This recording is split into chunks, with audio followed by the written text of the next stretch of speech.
Bab 223. Ketika Chen Ce berbicara tentang bertaruh, Ni Yunting adalah orang pertama yang bereaksi.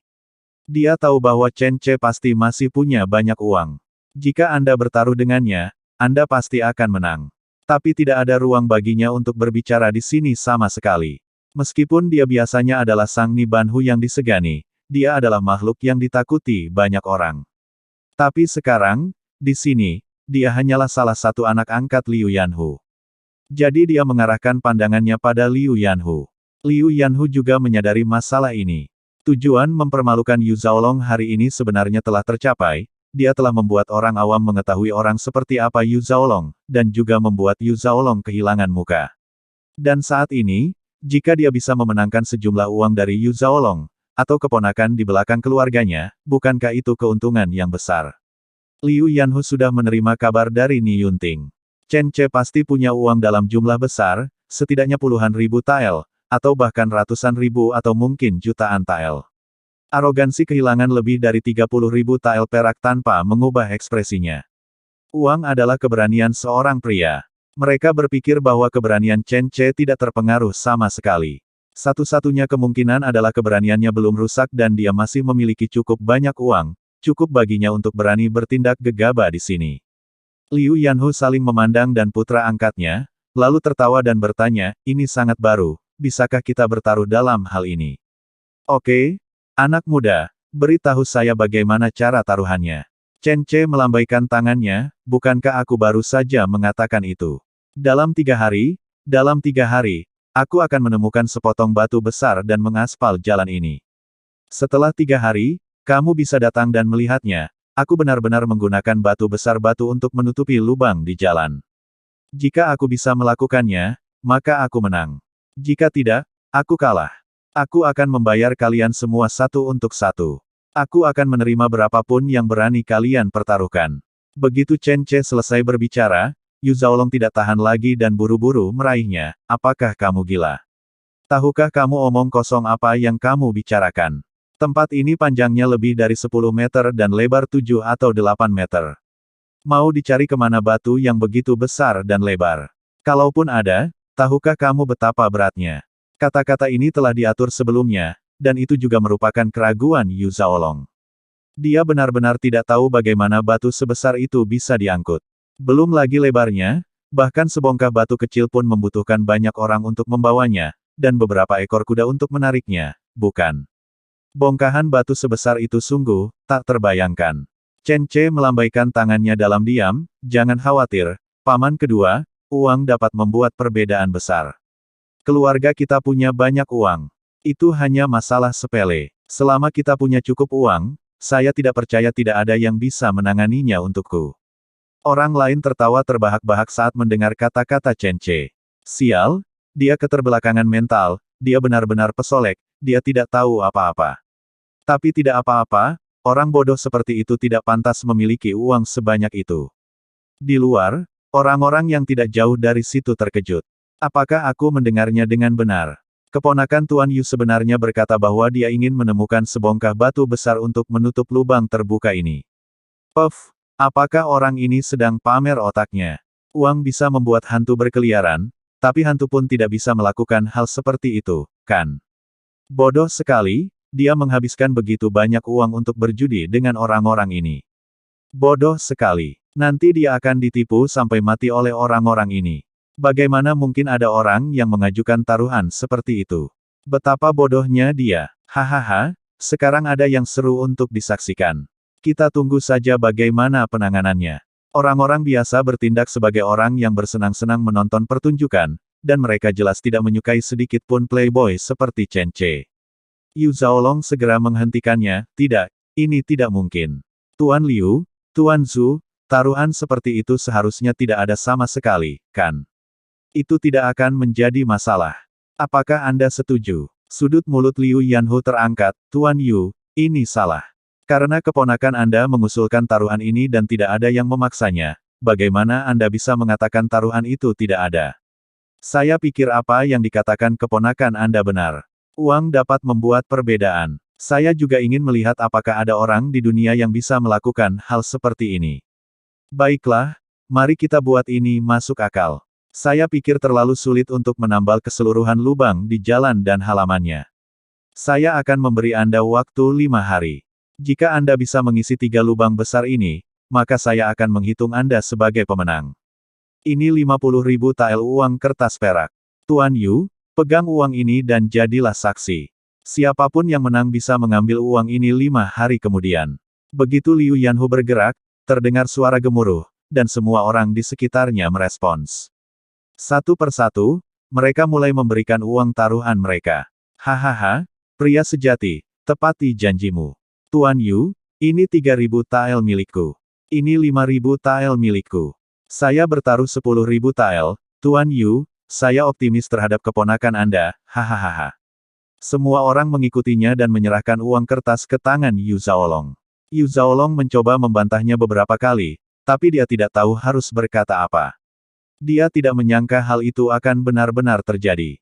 Dan efeknya tampaknya lebih baik dari perkiraan Chen Ce.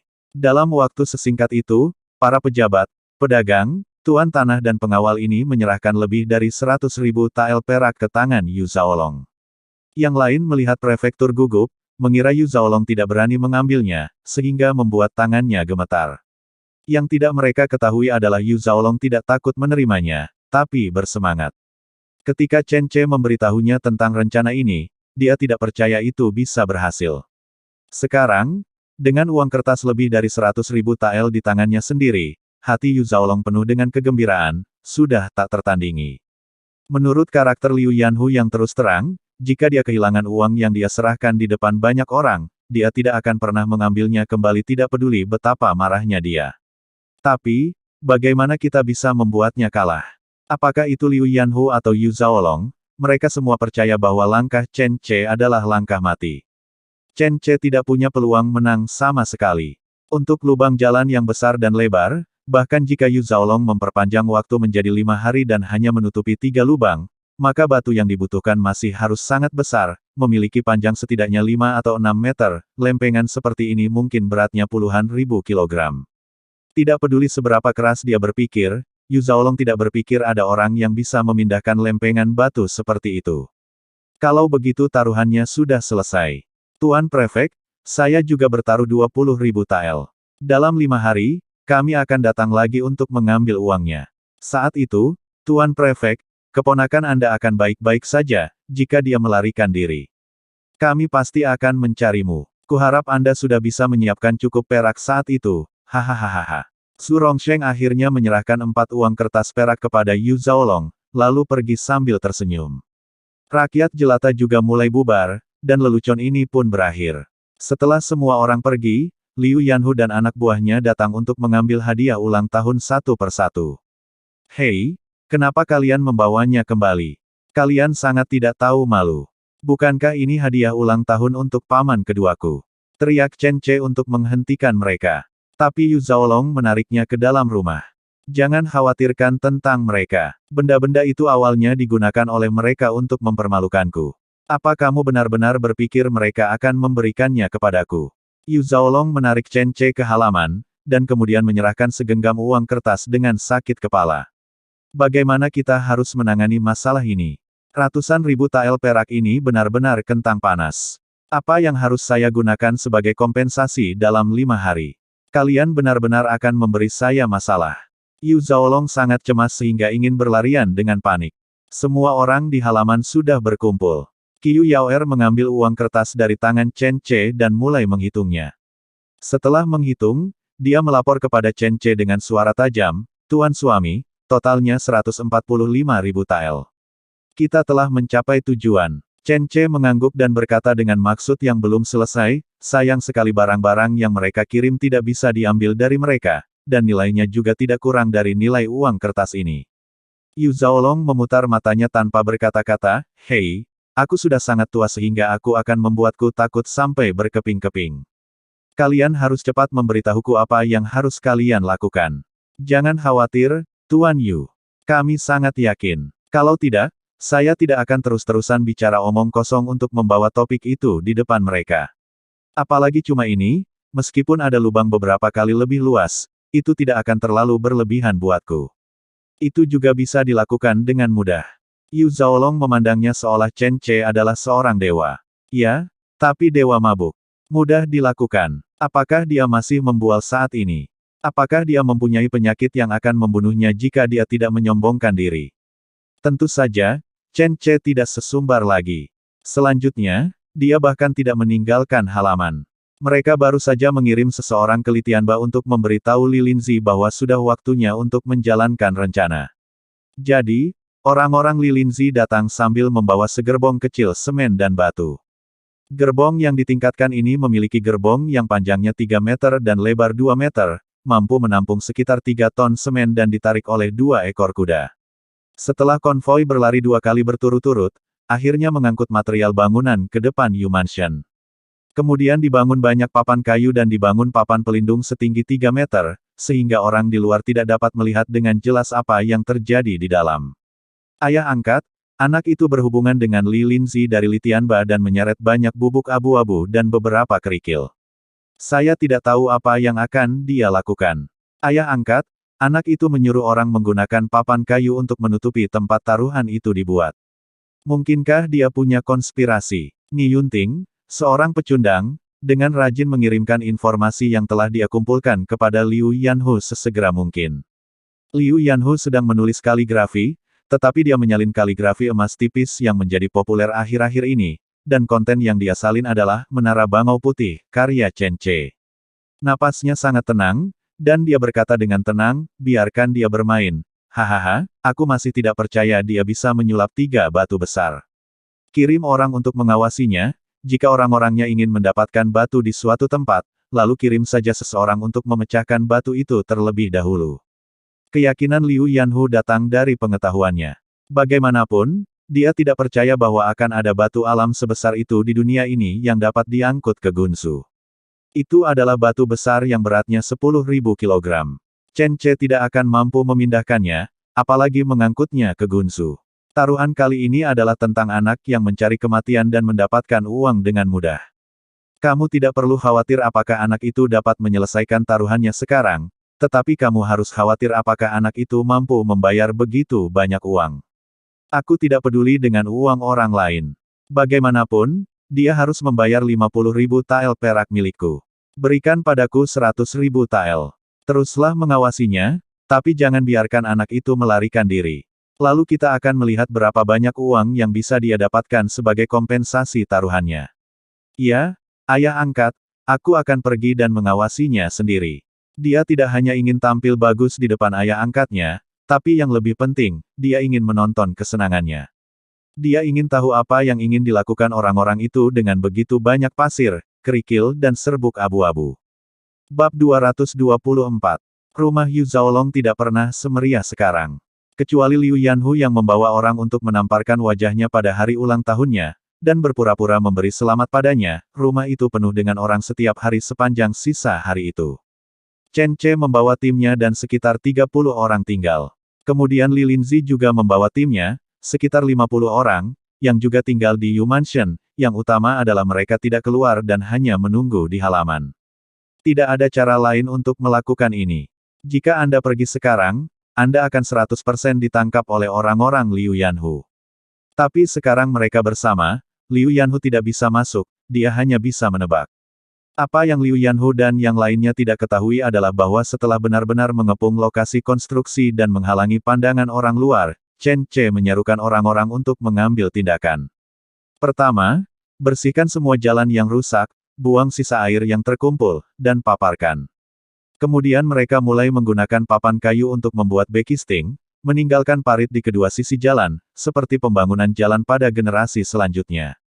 Segera setelah itu, beton gabungan dituangkan ke jalan, beberapa kerikil yang dihancurkan dilemparkan untuk meningkatkan kekuatan dan ketangguhan beton, dan kemudian dihaluskan.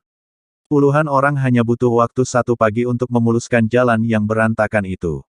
Setelah selesai makan siang, Yu Zhaolong keluar untuk melihatnya, dan rahangnya hampir terjatuh. Apa? Apa yang terjadi? Dari mana kamu mendapatkan batu sebesar itu? Ini, bagaimana batu ini lunak? Yu Zhaolong sedikit bingung menghadapi hal-hal baru. Itu jelas merupakan jalan yang buruk, tetapi ketika dia bangun dari tidur siang, dia menemukan bahwa mereka telah menjadi satu kesatuan. Dan ketika dia menyentuhnya, batu itu sebenarnya lembut, yang membalikkan pandangan Yu Zhaolong terhadap berbagai hal. Jangan panik, Prefek. Benda-benda ini disebut beton. Terbuat dari semen, pasir sungai, dan beberapa batu yang dicampur air, ini adalah kesepakatan yang pasti menguntungkan. Kata-kata Chen Ce membuat Yu Zhaolong semakin panik. Menjadi batu sungguhan. Mungkinkah ini metode ajaib? Ini benar-benar. Dia tidak bisa lagi menggambarkan keterkejutannya dengan kata-kata. Li Linzi juga melangkah maju dan berkata sambil tersenyum masam, "Tidakkah Anda merasa tidak nyaman, Tuan Hakim? Ketika saya mengetahui tentang sifat-sifat semen ini, saya juga awalnya merasa tidak nyaman. Saya benar-benar tidak menyangka akan ada hal seperti itu di dunia ini, tapi dengan ini makanya kita bisa memperbaiki bendungan dengan baik. Kalau dipikir-pikir Tuan, beton ini bisa dibuat menjadi bentuk apapun yang kita inginkan. Kita bisa membuatnya menjadi batu dengan ukuran berapapun yang kita inginkan, kita bisa menstabilkan bendungan dan menyesuaikan bendungan. Ini akan menjadi terobosan besar." Mata Yu Zhaolong berbinar. Jika dia bisa menjadi prefek, meskipun dia orang tua yang baik, IQ-nya tidak akan buruk. Dalam hal ini, kita juga bisa membangun rumah. Rumah yang terbuat dari semen sangat kuat.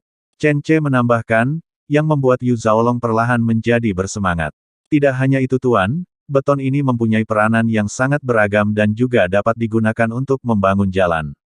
Saat ini sebagian jalan di Litianba sudah kami bangun. Tidak lagi terkena dampak hujan, sangat nyaman bagi kendaraan dan kuda untuk bepergian. Jika Anda punya cukup uang, Anda bisa membangun jalan semen ke setiap kota dan desa. Gambaran yang dilukis oleh Chen Ce secara langsung menghidupkan musim semi kedua Yu Zhaolong. Dia dengan bersemangat mengobrol dengan Chen Ce tentang beragam penggunaan semen. Chen Ce langsung memberinya langkah besar, mengatakan bahwa dengan mengangkut semen ke perbatasan, dia bisa membangun tembok besar yang kuat untuk melawan musuh asing. Ide ini membuatnya begitu bersemangat hingga dia hampir melompat di tempat. Saya akan segera menulis catatan dan menyampaikan metode ini kepada Kaisar, agar Kaisar juga bahagia. Chen Ce berpikir dalam hati, silakan menulisnya, akan mengejutkan jika Kaisar bahagia. Caranya bagus, tapi dengan tingkat transportasi saat ini, berapa banyak tenaga dan sumber daya material yang dibutuhkan untuk mengangkut semen tersebut? Dengan kekuatan nasional dinasti Zhou saat ini, adalah tabu untuk melakukan hal-hal yang menyia-nyiakan orang dan uang. Sekalipun informasi semacam ini diserahkan, dikhawatirkan Kaisar akan menganggapnya sebagai orang gila. Kalau dipikir baik-baik, sebelum melihat kekuatan semen dengan mata kepala sendiri, tidak akan ada yang percaya kalau benda ini benar-benar bisa berubah menjadi batu besar, apalagi fungsi magisnya membangun rumah. Sama seperti Yu Zhaolong yang mengira itu adalah metode ajaib sebelum dia mengetahui kebenaran tentang semen, perasaan Kaisar mungkin juga sama intuitifnya. Lantai beton hampir kering keesokan harinya, dan Anda bisa berjalan di atasnya setelah 24 jam. Tetapi jika Anda menerapkan terlalu banyak tenaga, itu masih bisa berubah bentuk sedikit, jadi tidak ada seorang pun orang bersama Chen Ce yang bisa bergerak keluar dengan mudah. Tidak hanya itu, Chen Ce juga meminta orang-orang untuk menuangkan air ke trotoar semen untuk menjaganya setiap beberapa jam. Ketika Li Linzi mengetahui proses ini, dia segera mengeluarkan buku catatan kecilnya dan mencatatnya. Pada hari ketiga, jalan semen sudah keras sehingga tidak ada bedanya dengan batu asli. Tapi Chen Ce tidak panik. Bagaimanapun, Liu Yanhu telah mengatur waktunya selama 5 hari, jadi tunggu saja perlahan. Segera, 5 hari berlalu. Pagi ini, Liu Yanhu bangun pagi-pagi, dan suasana hatinya sedang sangat baik. Bagaimanapun, dia akan memenangkan 50.000 tael perak. Siapapun yang memenangkan 50.000 tael secara gratis akan sangat bahagia. Dalam beberapa hari terakhir, Liu Yanhu memperhatikan apa yang terjadi di depan rumah Yu Zhaolong. Ketika dia mengetahui bahwa Chen Ce tidak keluar untuk mencari siapapun atau mencari batu, melainkan berjongkok di halaman Yu Zhaolong dan bertingkah seperti kura-kura, Liu Yanhu tidak bisa menahan diri untuk tidak mengutuk. Dia percaya bahwa Chen Ce adalah anak hilang dengan ambisi tinggi tetapi mempunyai kemampuan rendah. Jika ada keturunan seperti itu di keluarganya, dia pasti akan membersihkan keluarganya sendiri. Sama bahagianya dengan Liu Yanhu adalah pejabat seperti Zhu Rongsheng, serta pengawal dan tuan tanah lainnya. Mereka semua bertaruh besar dengan Liu Yanhu, dan mereka juga memperhatikan perkembangan masalah ini. Ketika mereka mengetahui bahwa Chen Ce tidak keluar dalam 5 hari ini, tetapi baru saja mengepung tempat kejadian dan ada orang-orang yang menjaganya dari luar, yang tampaknya agak misterius, semua orang mengira situasinya stabil. Pagi-pagi sekali, semua orang bergegas dari berbagai tempat secara serempak. Ketika mereka bertemu di jalan, mereka akan saling menyapa dengan tangan terkepal sebagai tanda hormat. Tuan Tang, haha, kamu datang pagi-pagi sekali. Haha, kuharap kamu tidak tahu apa-apa. Aku miskin. Sekarang seseorang memberiku uang untuk digunakan. Tentu saja aku harus bangun pagi. Itu 3.000 tael perak. Aku sama saja sudah mendapat gaji beberapa tahun. Petik 2. Kudengar bocah itu tidak melakukan apapun akhir-akhir ini. Dia hanya memblokir bagian jalan di depan rumah Tuan Yu dan mengirim orang untuk menjaganya. Dia tidak membiarkan siapapun lewat. Itu misterius. Hahaha, lalu kenapa kalau misterius? Mungkinkah anak itu mampu menyulap trotoar batu seberat puluhan ribu kilogram dari udara tipis? Benar, dengan uang ini kita pasti menang. Kudengar anak laki-laki itu cukup kaya. Dia sebelumnya kehilangan puluhan ribu tael perak di kota Budong tanpa mengubah ekspresinya. Jika dia tidak memiliki cukup kekayaan, dia tidak akan begitu murah hati. Terserah, jika anak itu tidak bisa memberikan uangnya, maka kita bisa meminta tanggung jawab kepada Prefek Yu. Tidak peduli apa, uang semua orang tidak boleh dibayar kurang. Ya, jika dia kekurangan 1 sen, dia tidak akan pernah bisa menjadi prefek. Sekelompok orang dengan gembira menunggangi kuda tinggi dan bergegas menuju rumah Yu Zhaolong dari berbagai tempat. Saat tokoh besar seperti Liu Yanhu tiba, tempat itu sudah ramai dikunjungi orang. Selain tuan tanah dan pengawal yang menginginkan uang, ada juga orang biasa yang menyaksikan kemeriahan tersebut. Ada begitu banyak orang sehingga seluruh jalan dikelilingi. Beberapa orang naik ke atap dan pepohonan untuk menyaksikan kegembiraan. Dalam beberapa hari terakhir, masalah ini juga menyebar ke masyarakat. Selain memarahi Yu Zhaolong sebagai pejabat yang bermuka dua, semua orang juga memarahi keponakannya sebagai anak hilang. Bagi yang bingung tentang istilah, anak yang hilang, istilah ini perumpamaannya juga sinonim dengan seseorang yang berperilaku sembrono, sehingga merusak hubungannya dengan keluarga dan teman. Kalau dalam istilah gaul di negeri Konoha disebut songong. Semua orang datang ke sini hari ini untuk ikut bersenang-senang, karena mereka semua ingin melihat bagaimana Yu Zhaolong, sang prefek, akan berakhir. Jika dia harus membayar kompensasi, berapa banyak uang yang harus dia bayarkan? Kerumunan melonjak dan ramai, tetapi Liu Yanhu dan yang lainnya berjalan masuk dengan lancar. Tanpa dia, ketika Liu Yanhu datang, anak buahnya akan berteriak ke depan, dan orang-orang akan segera menyingkir. Itu tidak akan berhasil jika Anda tidak menghindar. Bahkan jika Anda menghindar perlahan, Anda akan menerima 1 atau 2 cambuk berkuda. Bawahan Liu Yanhu tidak akan memperlakukan orang biasa ini sebagai manusia. Jika mereka dicambuk, kulit dan dagingnya akan terkoyak. Masyarakat umum juga sangat mengetahui nama Liu Yanhu dan mengetahui bahwa dia adalah ular lokal asli di Gunsu. Tidak ada yang berani mengganggunya. Bahkan jika ada bekas darah karena terluka, tidak ada yang berani mengatakan sepatah kata pun dan dengan patuh pergi ke samping, menjilat lukanya, lalu diam-diam menyalahkan dirinya sendiri atas kesialannya. Liu Yanhu dan rombongannya langsung melaju, tapi yang menyambut mereka hanyalah tembok kayu yang tinggi. Tong Dalei, Chen Xiaobing dan yang lainnya memimpin orang-orang untuk berjaga di luar tembok. Semua orang mengambil tombak. Ujung tombak diasah hingga titik yang sangat tajam dan bahkan bersinar dengan cahaya dingin. Mereka mengarahkannya secara diagonal keluar untuk menghalangi siapapun untuk masuk. Beraninya kalian? Kalian berani menghalangi Tuan Liu ketika kalian melihatnya secara langsung. Mengapa kalian tidak keluar dari sini? Kedua orang Liu Yanhu sangat marah, menggoyangkan cambuk mereka dan mencoba memukul Tong Dalei dan yang lainnya. Saat ini, Chen Ce, yang telah menunggu lama, keluar dari belakang bersama sekelompok besar orang. Tuan Liu, Anda datang cukup pagi. Saya tidak bertemu Anda selama beberapa hari, namun Anda masih tetap menawan seperti biasanya. Tetapi orang-orang Anda tampaknya terlalu sombong. Mereka berani membuat keributan di depan rumah seorang prefek. Jika itu orang-orang saya, maka saya akan memberi mereka 2 tamparan keras, hingga gigi depannya dapat dicabut. Tuan Liu, Anda tidak tegas terhadap bawahan Anda. Melihat Chen Ce, Tang Wanian, Zhu Rongsheng, dan Ni Yunting melihat Chen Ce yang tenang, dan bahkan ingin mengkritik Liu Yanhu, tanda tanya besar mau tidak mau muncul di kepala mereka. Mereka tidak dapat memahaminya sama sekali, bagaimana anak ini bisa begitu sombong. 5 hari yang lalu, mungkin dia tidak tahu apa arti nama Liu Yanhu di Gunsu. Tapi sekarang, 5 hari telah berlalu. Bukankah seharusnya Yu Zhaolong memberitahukan kepadanya tentang Liu Yanhu? Atau apakah dia dilahirkan untuk menjadi berani? Apakah dia sama sekali tidak peduli dengan status Tuan Liu? Hah? Yu Ce, kan? Waktu yang disepakati telah tiba. Sekarang, saatnya menentukan pemenangnya.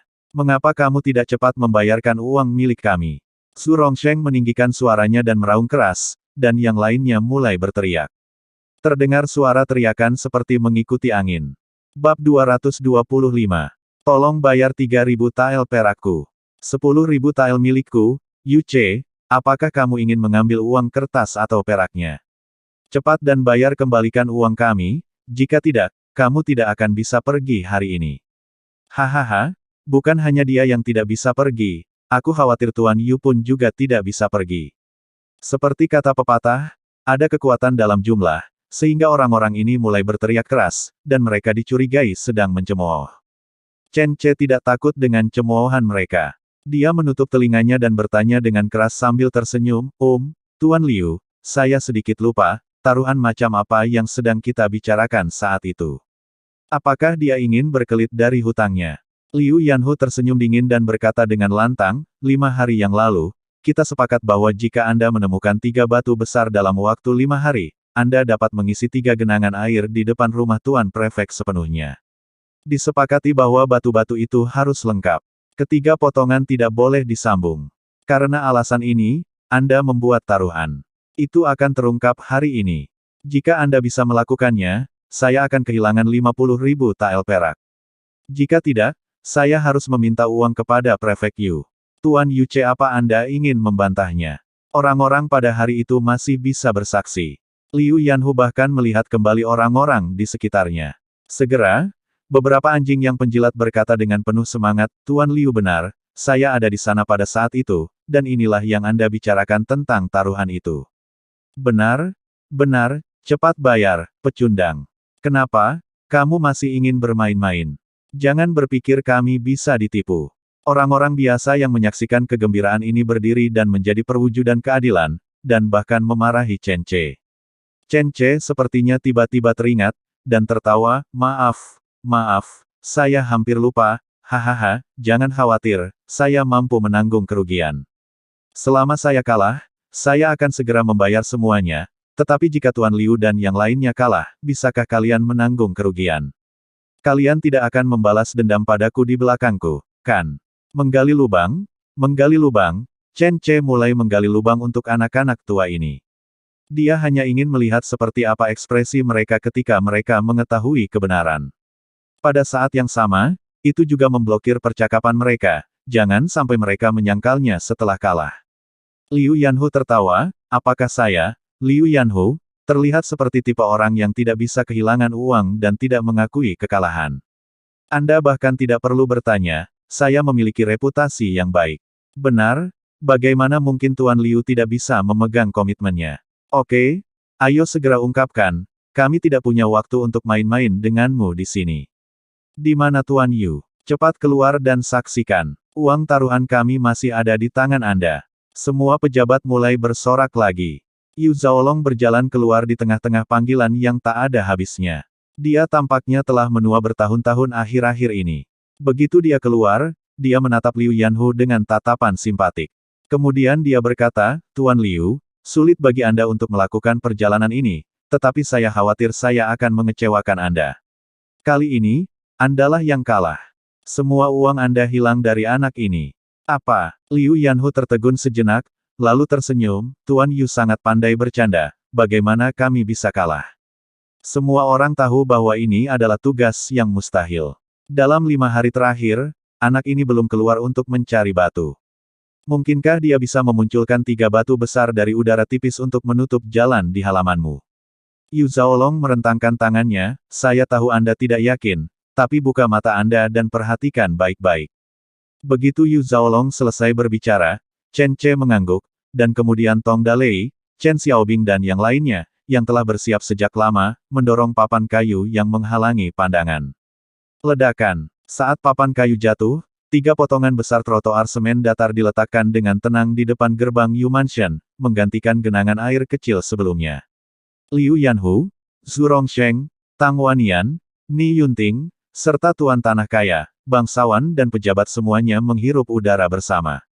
Mata semua orang melebar, dan mata di rongganya hampir keluar. Mereka tidak berani berkedip, seolah-olah mereka telah melihat dewa. Apa yang terjadi? Saya tidak bisa melihatnya. Mereka yang di depan harus menundukkan kepala. Sial, bagaimana mungkin? Apakah ini benar-benar diaspal dengan 3 batu besar? Sial, apakah ini palsu? Apakah ini untuk menutup-nutupi?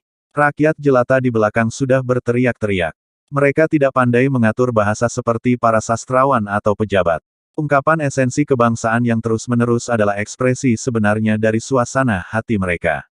Mereka menatap ketiga papan semen, sementara Chen Ce menatap mereka. Chen Ce hanya menyesal karena dia tidak memiliki iPhone sekarang, kalau tidak, dia bisa mengambil foto sempurna dari ekspresi terkejut orang-orang ini. Sangat menarik bahkan Liu Yanhu pun kehilangan akal sehatnya. Ketika dia melihat papan semen ini, seluruh otak kecilnya menyusut, mencabut janggut dari dagunya, dan itu cukup lucu. Li Linzi, Yu Zhaolong dan lainnya masih sangat gugup. Yang paling mereka khawatirkan saat ini adalah Liu Yanhu dan yang lainnya akan menjadi marah dan berbalik melawan satu sama lain. Meskipun kini ada lebih dari 100 orang di rumah Yu, dan ada sekitar 500 orang di Litianbai yang dapat merespons kapan saja, bagaimanapun juga, mereka sekarang berada di wilayah kekuasaan Liu Yanhu. Jika dia benar-benar marah, dan ingin melakukan sesuatu yang ekstrim, itu akan cukup merepotkan. Dan Chen Ce masih memprovokasi mereka. Saya melihat Chen Ce melambai pada Tong Dalei dan yang lainnya untuk pergi, lalu dia secara pribadi melompat ke lempengan beton di belakang dan memulai pidatonya. Ayo, ayo, semua orang dewasa, ayo lihat, lihat, apakah ketiga lempengan batu ini cukup tebal dan tersebar merata. Soalnya, cocok sekali dengan ruang terbuka di depan rumah Tuan Prefek, sangat halus, sangat besar, sangat lurus, bagaimana, apakah saya sudah menang? Hahaha, Tuan Liu, saya akan menerima uang Anda, terima kasih banyak. Ups, saya belum bersenang-senang terlalu lama di kasino itu sebelumnya, tapi sekarang saya punya ratusan ribu tael perak, saya bisa bersenang-senang lagi, hahaha. Liu Yanhu hampir kehilangan kesabaran dan mengalami pendarahan otak setelah mendengarkan kata-kata Chen Ce.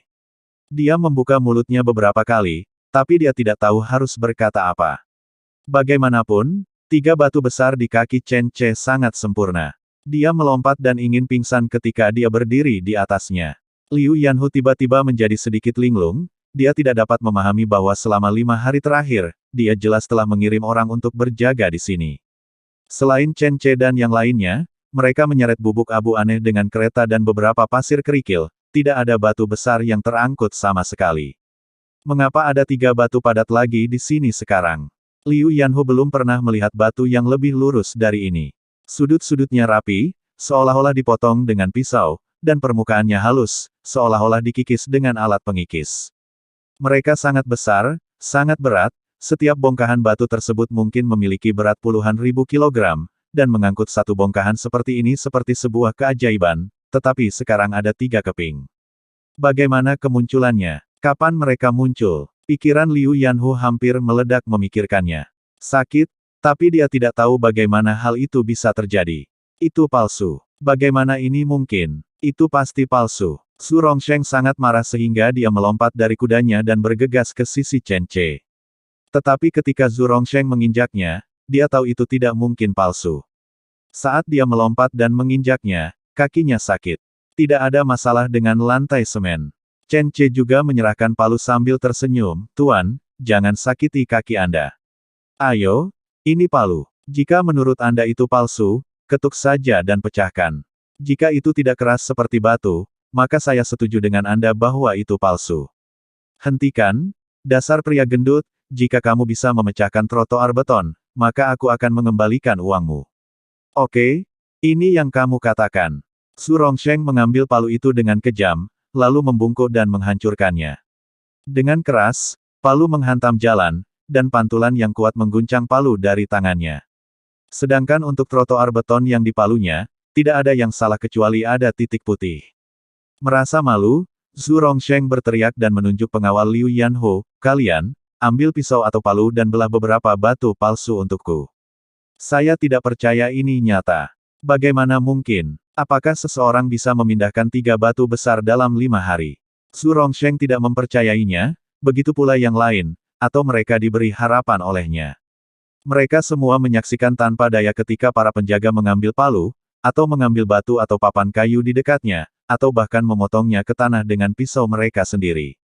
Percikan api berterbangan kemana-mana, dan ketika dia mengambilnya, dia melihat pisaunya terkelupas, yang membuat penjaga merasa sangat tertekan sehingga dia segera menyingkirkan pisaunya. Dang dang dang dang. Para penjaga menggunakan palu dan batu untuk memukul beton, menghancurkan tepi dan sudut ketiga batu tersebut. Selain menghancurkan beberapa balok semen, itu tidak ada gunanya. Chen Ce tampak cukup tenang. Bahkan orang-orang yang keluar dari bendungan Litian pun cukup tenang. Lagi pula, mereka pernah melakukan hal ini sebelumnya di bendungan Litianba. Mari kita bicara tentang perkerasan semen saat ini. Hanya Tong Dalei, Chen Xiaobing, yang tidak mengetahui detailnya, tetapi pernah mendengar bahwa mereka pandai membuat semen, membuat telapak tangannya berkeringat. Tetapi ketika mereka melihat bahwa tidak peduli seberapa keras orang Liu Yanhu memotong atau menghancurkan, tidak dapat menyebabkan masalah pada jalan semen, Tong Dalei dan yang lainnya tidak bisa menahan diri untuk tidak mengepalkan tangan mereka. Kekaguman mereka terhadap Chen Ce mencapai tingkat yang baru. Mereka tidak dapat memahami mengapa bubuk semen abu-abu, yang tidak terlihat terlalu istimewa, berubah menjadi batu asli setelah dicampur. Ide dan kreasi tingkat dewa membuat mereka bahagia puluhan kali sehari. Bahagia karena Chen Ce adalah pria yang berasal dari desa Chenjia mereka. Orang-orang di sekitarnya tidak bisa menahan diri untuk tidak berseru. "Sial, bagaimana ini mungkin? Apakah itu benar-benar sebuah batu?" Itu mengeluarkan suara dentuman yang keras. Apalagi yang bisa terjadi kalau bukan batu? Tapi dari mana datangnya batu-batu ini? 5 hari yang lalu tidak ada apa-apa di sini, dan tiba-tiba 3 batu besar muncul. Apakah orang ini dewa? Saya tidak bisa memastikannya. Mungkin Tuhan secara khusus mengirim mereka untuk menangani Tuan Liu dan yang lainnya. "Hus, apa kamu ingin mati? Kenapa kamu berani berkata seperti itu?" Saat menghadapi sesuatu yang tidak mereka pahami, orang akan memikirkannya secara mistis dan misterius. Ketika para penjaga lelah mengetuk, hati Liu Yanhu dan yang lainnya tenggelam ke dasar. Bab 226. Liu Yanhu tidak seperti orang biasa yang menganggap ini masalah dewa dan hantu. Tapi dia tidak bisa memahaminya. Dia menahan banyak pertanyaan, tapi dia bahkan tidak bisa menanyakannya. Dia sangat marah, dan wajah tersenyum bangga awalnya perlahan berubah menjadi topeng menangis yang jelek. Dia tidak mengerti, tidak bisa menebak, kenapa, apa-apaan ini. Fakta bahwa dia tidak dapat memahami misteri ini, membuatnya merasa lebih tidak nyaman daripada kehilangan 50.000 tael perak. Bagaimanapun, dia selalu menganggap dirinya sebagai jenderal yang bijaksana, tetapi sekarang, seseorang membodohi Liu Yanhu dan kroni-kroninya. Yang lebih parah lagi, kejadian ini terjadi di depan umum. Situasi saat ini adalah dia, Liu Yanhu, telah kalah total. Dia benar-benar tidak punya wajah untuk mengangkat masalah dalam situasi ini. Namun, dia tetap merasa terhina. Awalnya dia mengira Chen Ce adalah seorang badut, playboy yang tidak mengerti apa-apa. Baru sekarang dia menyadari bahwa badut itu adalah dirinya sendiri. Dia benar-benar dipermainkan oleh Chen Ce. Liu Yanhu tidak bodoh. Dia segera menyadari bahwa ini adalah permainan yang dimainkan oleh Chen Ce, atau dengan kata lain, permainan yang dimainkan oleh Chen Ce dan paman keduanya Yu Zhaolong. Sialan, Tuan Liu, batu ini sebenarnya nyata, lihat. Zhu Rongsheng kembali ke Liu Yanhu dengan gelisah untuk menanyakan kesadarannya.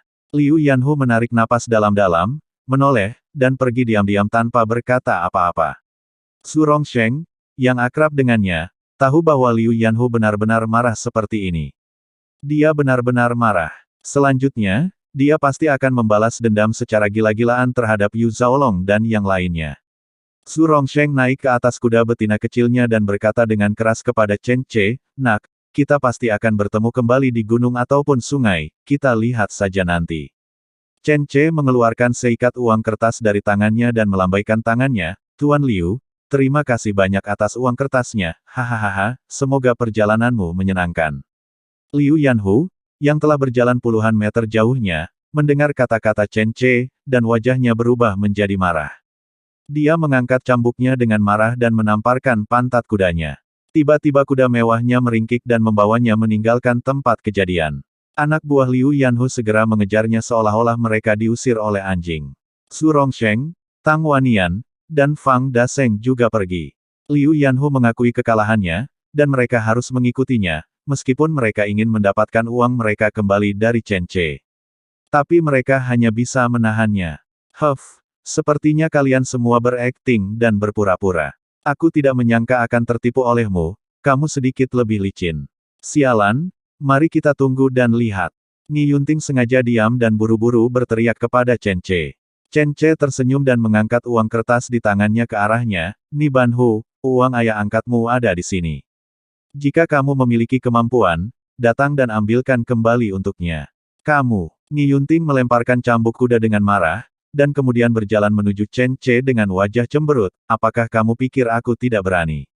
Hah, menurutmu siapa yang akan kamu lawan? Membuat ayah angkatku malu. Aku sangat kenal dengan karakter ayah angkatku, tapi kamu membuatnya sangat marah. Kamu pikir aku ini siapa? Aku Ni Yunting. Aku bisa membunuh orang bodoh sepertimu dengan 10 jari di depan Prefek Yu. Jangan pikir aku tidak berani membunuhmu. Ni Yunting memiliki selusin atau 20 adik lelaki yang berkumpul di sekelilingnya. Mereka semua adalah orang kepercayaannya, orang-orang yang biasanya mengikutinya untuk menaklukkan semua musuhnya. Mereka semua berkumpul dan bahkan mengulurkan tangan ke belakang untuk mengambil senjata. Chen Ce tertawa, seorang gangster. Apa menurut mereka dia akan takut?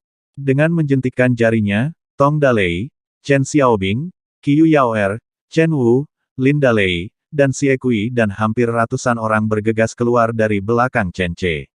Mereka semua langsung mengambil senjata, semuanya memegang tombak berujung tajam. Mereka berdiri tepat di belakang Chen Ce dan mengarahkan ujung tombak mereka ke Ni Yunting dan yang lainnya.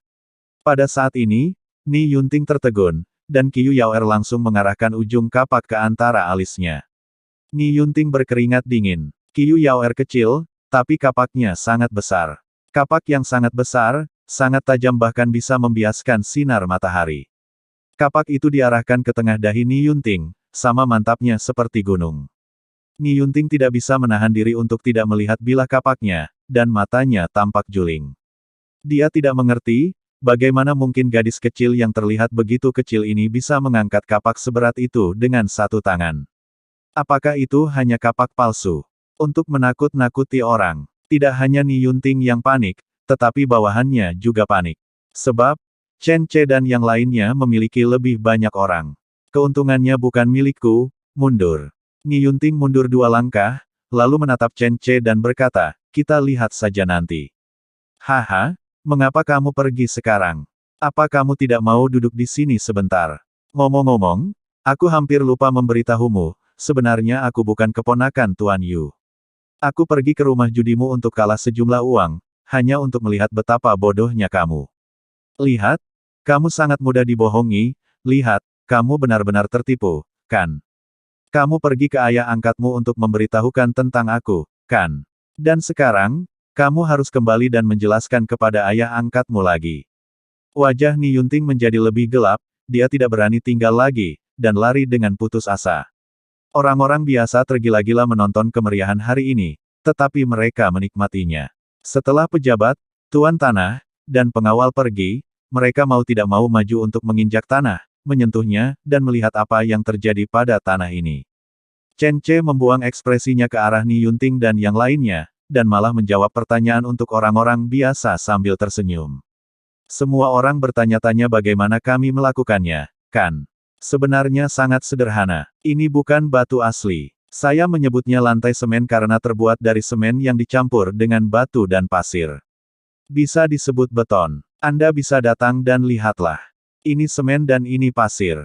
Campur keduanya lalu tekan dengan kuat, dan Anda bisa membuat apa yang Anda inginkan. Bisa digunakan untuk membuat lantai semen, dan bisa juga digunakan untuk membangun rumah. Sangat nyaman. Setelah mengeras, mereka bisa menjadi sekuat batu yang dipijak semua orang. Chen Ce menjelaskan kepada semua orang dengan mudah.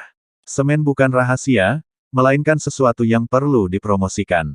Lebih baik terburu-buru lebih awal daripada terlambat. Ada begitu banyak orang sekarang, dan mereka semua telah melihat kekuatan semen ini. Berbicara dari pengalaman pribadi, Chen Ce tidak mengharapkan mereka membeli banyak semen, tetapi hanya ingin menggunakan mulut mereka. Dengan menyebarkan hal ini, ia memberitahu orang lain bahwa semennya tidak hanya untuk digunakan sendiri, tetapi juga akan dijual. Selanjutnya, pabrik semen dan pabrik batu bata di Litianba akan diperluas dan skalanya akan semakin besar. Bagaimanapun, ini juga merupakan bisnis yang menguntungkan. Dengan pengaruh besar dari kejadian ini, Chen Ce berpikir bahwa dia seharusnya bisa mendapat untung kecil. Selain itu, Chen Ce juga dapat menggunakan ratusan ribu tael perak yang dia miliki, untuk memperluas pabrik semen, pabrik batu bata, dan pabrik baja dalam satu langkah, dan berhasil mewujudkan sudut wilayah bisnis yang diinginkan Chen Ce. Oleh karena itu, Chen Ce tidak menyembunyikan rahasia semen, tetapi sengaja mengumumkannya kepada publik. Orang-orang biasa kagum namun mereka menjauh dari Chen Ce. Mereka tidak berani terlalu banyak berhubungan dengan Chen Ce, karena mereka semua tahu bahwa Chen Ce yang telah mempermainkan Liu Yanhu dan berhasil mendapatkan begitu banyak uang dari Liu Yanhu, pasti akan menjadi duri dalam daging di pihak mereka. Saat ini, siapapun yang berani mendekati Chen Ce akan berakhir sangat sengsara. Tapi Chen Ce tidak ingin menyuap orang-orang ini, dia hanya ingin menggunakan mulut mereka untuk menyebarkan berita. Nak, kali ini kamu telah benar-benar menyinggung Liu Yanhu dan yang lainnya. Kamu tidak hanya menyinggung satu orang, tetapi hampir semua orang di lingkungan resmi Gunzu, kata Yu Zhaolong suatu kali di halaman. Mereka berjalan mondar-mandir, terus-menerus menyesali keberanian Chen Ce. Chen Ce duduk dan menyesap air yang dituangkan Qiyu Yaoer untuknya. Tuan Prefek, jangan takut berkelahi. Kita dan orang-orang ini secara alami bertentangan satu sama lain. Apa yang mereka inginkan bertentangan dengan apa yang kita inginkan. Sekarang saya baru saja memecahkan jendela kertas, dan omong-omong, saya hanya mengambil sedikit uang dari tangan mereka, jadi tidak ada guna menghindarinya. Yu Zhaolong tersenyum pahit, tetapi tahukah Anda apa yang akan terjadi selanjutnya? Uang Liu Yanhu tidak mudah didapat. Tentu saja Chen Ce tahu. Jadi, dia siap bertarung. Tidakkah Anda melihat bahwa dia membawa busur panah 8 ekor sapi? Faktanya, Chen Ce juga khawatir, tetapi dia tidak menunjukkan kekhawatiran ini. Dia tidak bisa membiarkan orang lain melihat kepanikannya, jika semua orang tidak berkemauan keras, akhirnya akan lebih buruk. Kini, Chen Ce telah menjadi tulang punggung desa Chenjia dan Litianba. Selama semua orang melihat penampilan percaya dirinya, mereka tentu akan merasa nyaman. Oleh karena itu, Chen Ce selalu menjaga ketenangan dan kepercayaan dirinya. Adapun serangan balik seperti apa yang akan dia hadapi selanjutnya. Chen Ce tidak tahu, tapi yang pasti dia tidak akan duduk diam dan menunggu kematian, jika tidak, dia tidak akan membawa panah 8 ekor sapi. Tepatnya kembali pulang ke Litianba. Setiap orang dilengkapi dengan busur tangan, dan 2 buah busur panah 8 ekor sapi juga dipasang di gerbong, dilindungi oleh kanvas, dan bahkan digantung. Anda bisa menembak secara langsung saat berkendara. Ini adalah senjata pembunuh terbesar di tangan Chen Ce, 2 busur panah 8 ekor dan panah tangan. Chen Ce tidak percaya bahwa siapapun di Gunzu benar-benar dapat menghentikannya. Yu Zhaolong melihat ke belakang Chen Ce dan yang lainnya saat mereka pergi, dan hanya bisa menghela nafas sambil tersenyum pahit. Sungguh luar biasa. Anak-anak muda zaman sekarang sungguh tidak sederhana. Walaupun mereka sedikit tidak sabar, tapi hal-hal yang mereka lakukan agak terlalu hebat. Jika sarana tidak cukup di masa sulit, saya khawatir saya benar-benar tidak bisa kendalikan anak-anak muda itu. Aku hanya berharap perjalanan mereka aman. Siang hari, di bawah matahari, Chen Ce dan yang lainnya segera pergi di bawah tatapan Yu Zhaolong. Dengan popularitas yang berada pada puncaknya, wajar saja jika Anda pergi saat matahari sedang berada pada titik teriknya. Sinar matahari di awal musim semi belum terlalu terik, dan masih terasa hangat di badan. Sebagai bos, Chen Ce tentu saja memiliki beberapa keistimewaan. Daripada menunggang kuda, dia naik kereta. Ada 2 orang yang menaiki kereta bersamanya, satu adalah Qiyu Yaoer dan yang lainnya adalah Li Linxi. Chen Ce juga ingin memeluk mereka dan membiarkan mereka berterima kasih atas pengaturannya kali ini.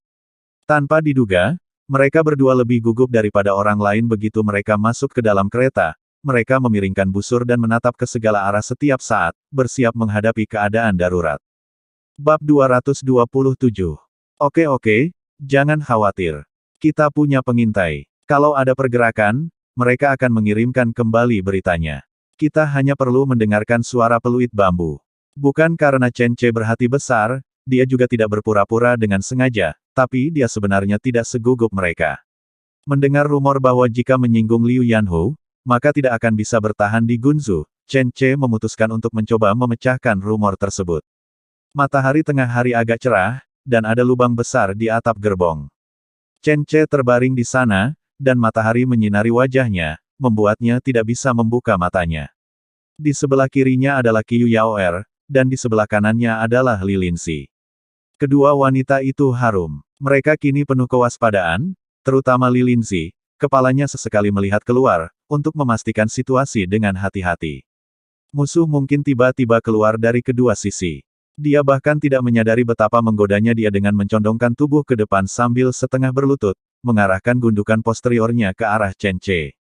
Sangat disayangkan dia mengenakan jubah longgar. Jika dia bisa mengenakan celana yoga ketat, sosok Li Linzi mungkin bisa membuat Chen Ce mimisan. Namun meski begitu, Chen Ce masih sedikit tersesat melihat pemandangan indah di depannya, dan mau tidak mau dia menyentuhnya dengan telapak tangannya. Begitu lembut, elastis dan halus. Li Linzi bergidik, berbalik dan melirik Chen Ce, wajah cantiknya tiba-tiba memerah. Dia melirik dengan gugup ke arah Qiu Yaoer di sebelahnya. Qiu Yaoer sedang melihat keluar dengan mata yang sangat serius, tetapi tidak menyadari bahwa cakar suaminya telah menjangkau tubuh Li Linzi. Jangan membuat masalah, aku khawatir Yaoer akan melihatnya, kata Li Linzi dengan suara rendah dengan wajah memerah. Chen Ce terkekeh. Dia khawatir Qiu Yaoer akan melihatnya, tapi dia tidak merasa ada yang salah jika disentuh olehnya. Apa artinya ini? Ini menunjukkan bahwa dia tidak menentang hal ini, tetapi karena Qiu Yaoer ada di sini, dia merasa sedikit malu dan tidak bisa menanggungnya. Chen Ce ingin sekali menendang Qiu Yaoer keluar, tapi jelas dia tidak bisa melakukannya. Siapa yang berani menyinggung perasaan Yaoer? Kita sudah sepakat sebelumnya bahwa akan ada hadiah, kamu tidak bisa lalai dalam hal itu. Chen Ce cemberut, tampak sedih. Saat berkomunikasi dengan Li Linzi sebelumnya, Chen Ce menyebutkan beberapa saran yang sangat tidak senonoh dan tidak tahu malu padanya. Misalnya, jika dia bisa mendapatkan uang dari Liu Yanhu dan yang lainnya kali ini, rekonsiliasi perceraian antara keduanya akan berakhir, dan dia akan menjadi pasangan sejati dengan Chen Ce. Li Linzi memutar matanya ke arah Chen Ce, menurunkan kakinya, dan berubah dari posisi berlutut ke posisi duduk. Dia juga menyadari betapa menggoda postur dengan punggung menghadap Chen Ce dan pantat terangkat tadi, dan tidak heran Chen Ce mau tidak mau menggunakan tangan dan kakinya. Bisakah kita membicarakan hal-hal ini saat kita kembali? Kita belum keluar dari bahaya. Tempat-tempat ini sekarang dikuasai oleh Liu Yanhu dan yang lainnya. Kemungkinan kita bertemu musuh terlalu tinggi. Li Linzi sedikit tidak berdaya, dia tidak menyangka Chen Ce benar-benar tidak ada kekhawatiran sama sekali. Dalam hal ini, dia masih bisa memikirkan hal-hal yang memalukan itu. Otak pria ini sungguh tidak mudah, dia harus memikirkan banyak strategi dan wanita. Hehe, lagi pula sekarang menganggur. Aku akan mengumpulkan bunganya dulu. Jika mereka datang, aku akan membiarkan mereka melihat kehebatan kita. Chen Ce menjadi lebih berani dan terus menggunakan tangan dan kakinya. Telinga Li Linzi memerah, dia dengan gugup meraih tangan nakal Chen Ce dan menatap Qiu Yaoer dengan cemas. Jika kamu terus melakukan ini, aku akan mengabaikanmu. Sungguh sombong, kalimat yang kuno. Tapi dampak mematikannya bagi Chen Ce tidak ada duanya. Tidak mungkin, ditambah dengan penampilan Li Linzi yang cantik dan angkuh, dia sedikit malu ketika mengatakan ini. Itu tidak membuat Chen Ce berhenti, tetapi itu semakin membangkitkan iblis di dalam hatinya. Namun, pada saat ini, peluit bambu yang tajam terdengar di kejauhan, mengganggu tangan ajaib Chen Ce. Dengar, lihat, ada sesuatu yang terjadi, aku memintamu untuk tidak bergerak. Konyol sekali. Li Linzi mengatakan sepertinya itu semua salah Chen Ce, dan jika Chen Ce tidak menyentuhnya, mungkin tidak akan terjadi apa-apa. Chen Ce tiba-tiba menjadi marah, mencondongkan tubuh keluar jendela dan melihat ke kejauhan. Dua ekor kuda berlari mundur dengan cepat dari kejauhan. Ada dua orang di atas kuda tersebut, yang satu adalah Chen Xiaobing dari desa Chenjia dan yang lainnya adalah Xie Kui dari Litianba. Bukan Chen Che yang ingin mereka berdua menjadi pengintai, tapi mereka berinisiatif pergi ke sana. Alasannya adalah Chen Xiaobing dan Xie Kui berselisih satu sama lain. Keduanya sedikit sombong dan tidak menyukai satu sama lain, tetapi mereka tidak bisa bertengkar satu sama lain, jadi mereka hanya bisa menggunakan cara ini untuk menunjukkan bahwa mereka memang lebih kuat dari satu sama lain. Keduanya saling menamparkan kuda dengan putus asa, dan dalam sekejap mereka kembali ke Chen Che dan yang lainnya. Tuan, kakak perempuan tertua. Ada seseorang yang menghalangi jalan di depan. Seharusnya itu Ni Yunting. Saya melihat Ni Yunting. Kecuali memanggil nama tuan mereka, kedua orang itu mengatakan hal yang sama. Setelah selesai berbicara, kedua orang itu saling melotot dan berbalik pada saat bersamaan. Chen Che menahan amarahnya dan bertanya, apakah kalian melihat berapa banyak orang di sana? Chen Xiaobing segera menjawab, saya tidak punya hitungan detailnya. Saya perkirakan ada sekitar 100 orang. Mereka menjaga jembatan dan jelas tidak membiarkan kita menyeberang. Saya tidak tahu apakah ada orang bersembunyi di bawah naungan pepohonan di seberang jembatan. Xie Kui segera menahannya, sama seperti Chen Che. Dia tidak memiliki penglihatan Chen Xiaobing, dan reaksinya sedikit lebih lambat. Jawabannya kali ini dianggap berada di belakang jawaban Chen Xiaobing. Sepertinya Ni Yunting dan yang lainnya sudah sadar. Kita pergi begitu cepat. Tidak mungkin bagi mereka mengetahui berita itu sebelumnya. Tebakanku, mereka hanya harus tetap di sini, untuk waspada terhadap kita. Chen Che mendengus dingin dan mengungkapkan pendapatnya. Lalu apa yang harus kita lakukan sekarang? Li Linzi bertanya tanpa sadar. Setelah bertanya, dia tercengang. Di masa lalu, dialah yang memutuskan hal seperti itu, tetapi sejak Chen Che datang, dia sepertinya telah kehilangan peran utamanya, dan bahkan tanpa sadar menanyakan pendapatnya. Perubahan ini membuat Li Linzi lengah. Chen Che tertawa. Dia tidak merasakan perubahan apapun pada dirinya, tetapi membuat keputusan dan berkata, tentu saja kita akan bergegas dan membuat mereka lengah. Apa keuntungan kita? Itu adalah kecepatan. Jika kita sampai terjerat oleh mereka, membiarkan orang-orang mereka mengelilingi kita, maka kita benar-benar tidak dapat melarikan diri. Chen Xiaobing, Xie Kui. Siap. Chen Xiaobing menjawab. Xie Kui tertegun sejenak sebelum berteriak, siap. Sekarang kalian berdua memimpin 20 kavaleri dan membawa busur panah untuk membuka jalan di depan. Jika ada penghalang jalan, bunuh mereka. Jika mereka memasang penghalang jalan, tiup peluit bambu, lalu biarkan pasukan berikut bergegas untuk membersihkan penghalang jalan. Iya, Chen Xiaobing segera menjawab, lalu berbalik dan mulai menghitung saudara-saudaranya.